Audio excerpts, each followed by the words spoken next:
लोकसभा चुनाव 2024 में बिहार के इकलौते निर्दलीय सांसद चुने गए राजेश रंजन उर्फ पप्पू यादव को कांग्रेस ने अपना मान लिया है।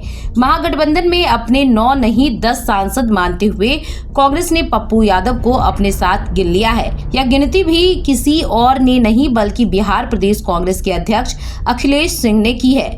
अखिलेश सिंह समेत कांग्रेस के कई नेता पप्पू यादव की कांग्रेस में एंट्री के खिलाफ बताए जाते थे और जब प्रदेश अध्यक्ष की दखल के बावजूद पप्पू यादव ने पूर्णिया से लोकसभा चुनाव लड़ने की जिद नहीं छोड़ी तो पार्टी ने बाकायदा राष्ट्रीय प्रवक्ता को पटना बुलवाकर प्रेस कॉन्फ्रेंस कराते हुए कहा था कि पप्पू यादव ने कांग्रेस की सदस्यता नहीं ली थी, वह तो कांग्रेस मुख्यालय चाय नाश्ता करने आए थे।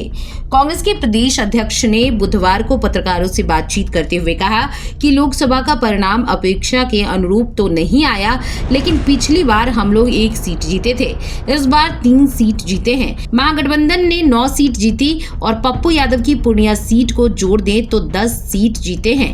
भाजपा 17 में से 12 और नीतीश कुमार की पार्टी 16 में से 12 पर आ गई है। हमने पहले ही कहा था कि एग्जिट पोल्स एक धोखा है। चुनाव परिणाम के बाद सबका पोल खुल गया। अखिलेश सिंह ने कहा कि कांग्रेस ने अच्छा प्रदर्शन किया है। हम सभी कार्यकर्ता और नेताओं को धन्यवाद देते हैं। पीएम मोदी को पहली बार देश में 270 का आंकड़ा नहीं छू पाए और बाहर से जुगाड़ कर सरकार बनाने की कोशिश कर रहे हैं। जनता ने उन्हें आईना दिखाने का काम किया है। कुछ जगहों पर गड़बड़ियां हुई है, उन लोगों ने दूसरे पार्टी की मदद की। पार्टी में रहकर इधर उधर करना पार्टी बर्दाश्त नहीं करेगी। महागठबंधन के सभी साथियों को मैं शुभकामना देता हूं। बिहार के भी 40 लोकसभा का चुनाव परिणाम आया। मेरे अपेक्षा के अनुरूप तो नहीं, लेकिन पिछली बार लोकसभा में जहां हम 1 सीट जीते थे, इस बार 3 सीट जीते हैं। और महागठबंधन जो पिछले लोकसभा में केवल 1 सीट किशनगंज जीत पाई थी, वो हम लोग 9 सीट और अगर पप्पू जी की सीट को जोड़ दीजिए तो 10 सीट हम लोग जीते हैं। और भारतीय जनता पार्टी 17 में से 5 सीट खो दी है और वो 12 पर आ गए। 16 में से नीतीश कुमार जी की पार्टी में भी 12 पर आ गई, 4 सीट पे उनका भी हार हुआ। और हमने जो पहले कहा था चुनाव परिणाम के 1 दिन पहले कि एग्जिट पोल एक धोखा है और भारतीय जनता पार्टी के बिहार पर काम कर रही थी, साइकोलॉजिकल एक वार क्रिएट करने की कोशिश हुई थी, वो सबका पोल खुल गया। इस नतीजे के बाद कांग्रेस पार्टी उत्तर प्रदेश में विशेष अच्छा प्रदर्शन की है, उससे उत्तर प्रदेश के लोगों को तो बधाई देते ही हैं।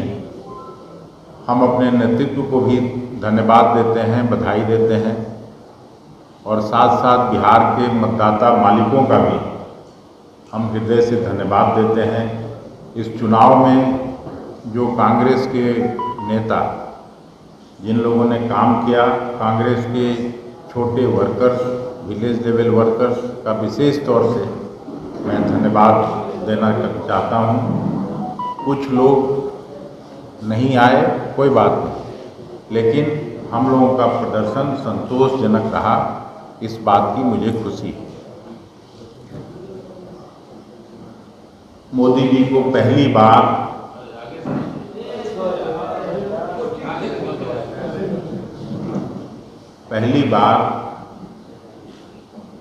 देश में 270 की आंकड़ा भी नहीं छू पाए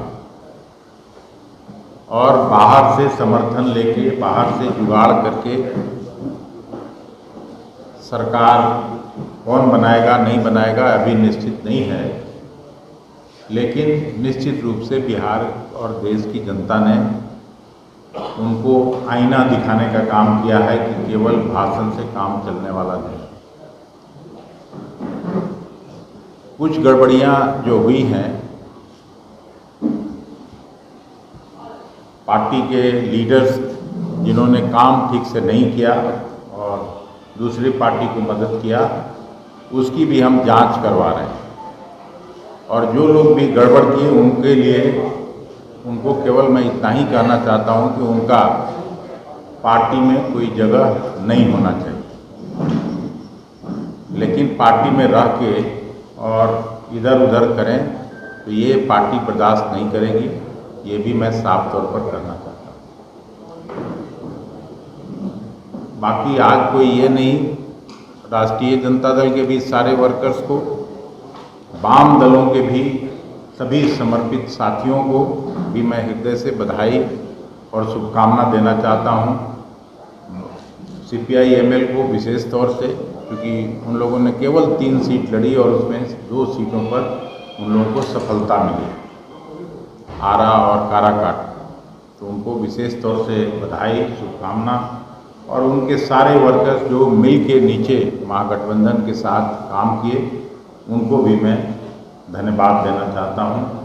और आप सभी साथियों को भी अंत में मैं धन्यवाद देना चाहता हूं कि आपने हमेशा कांग्रेस के पक्ष को भी, महागठबंधन के पक्ष को भी मजबूती से दिखाने और छापने का काम किया।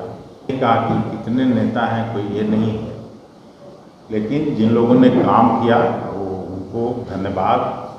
और भिन्न भिन्न क्षेत्रों से जानकारी प्राप्त करके जो गड़बड़ किए होंगे, कहीं ब्लॉक लेवल वर्कर हो, कहीं जिलाध्यक्ष के लेवल पे गड़बड़ी हुई हो, तो उस पर तुरंत डिसिप्लिनरी एक्शन हम लोग करेंगे। नीतीश कुमार की भूमिका को किस तरीके से देखते हैं? नीतीश कुमार की भूमिका को किस तरीके से देखते हैं? लगातार ये बातें आ रही है नीतीश कुमार आप लोग की तरफ आ सकते हैं, पाला बदल सकते हैं, डिप्टी पीएम की बात आ रही है, कांग्रेस से नीतीश कुमार से मुलाकात की है, कई बातें निकल रही है। नहीं, देखिए, अभी तुरंत हम लोग अलायंस में चुनाव लड़े हैं, तो अभी सभी लोग दिल्ली पहुंचेंगे, मिलजुल के बात करेंगे, उसके बाद ये सब फैसला होना है। इसका निश्चित उत्तर आज नहीं दिया जा सकता। नीतीश जी पर भी निर्भर करता है, चंद्रबाबू पर निर्भर करता है कि वो लोग अपना क्या फैसला करते हैं। लेकिन जो मैंडेट है वो मोदी सरकार के खिलाफ है, नरेंद्र मोदी जी के खिलाफ है।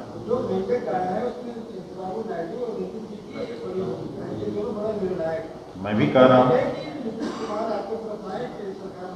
नीतीश जी कोई ऐसा तो नहीं है कि पहले इधर नहीं काम किए हैं। नीतीश जी भी इधर काम किए हैं, चंद्रबाबू भी काम किए हैं, और दोनों ही एक समय में मोदी जी की नीतियों के खिलाफ, भारतीय जनता पार्टी के खिलाफ बोल चुके हैं। देश की जनता के सामने, अपने प्रदेश में सब लोगों ने झेला है। अब लगने उगने पर तो मैं नहीं कोई बात करूंगा, अभी इसमें समय है। अगला 1 सप्ताह क्रूशियल है। क्या कांग्रेस हाईकमान कल कहा कि हम लोग टीडीपी से और टीडीपी से बात करेंगे कि हमारे तरफ आए बहुमत के लिए, क्या ऐसी कोई बात है? नहीं, इसमें कांग्रेस की अकेली भूमिका नहीं है। इसमें अलायंस के सभी सारे पार्टनर्स क्या चाहते हैं, मिलजुल के जो तय होगा वो आगे उसके अनुसार हम लोग बढ़ेंगे। अगर आएंगे तो वेलकम रहेगा? नहीं, निश्चित रूप से जो कोई भी आए और अगर नई सरकार का मार्ग प्रशस्त हो गठन का, तो उसमें सबका स्वागत होगा। पप्पू यादव को लेकर आप लोगों ने कहा कि पप्पू को बैठ जाना चाहिए,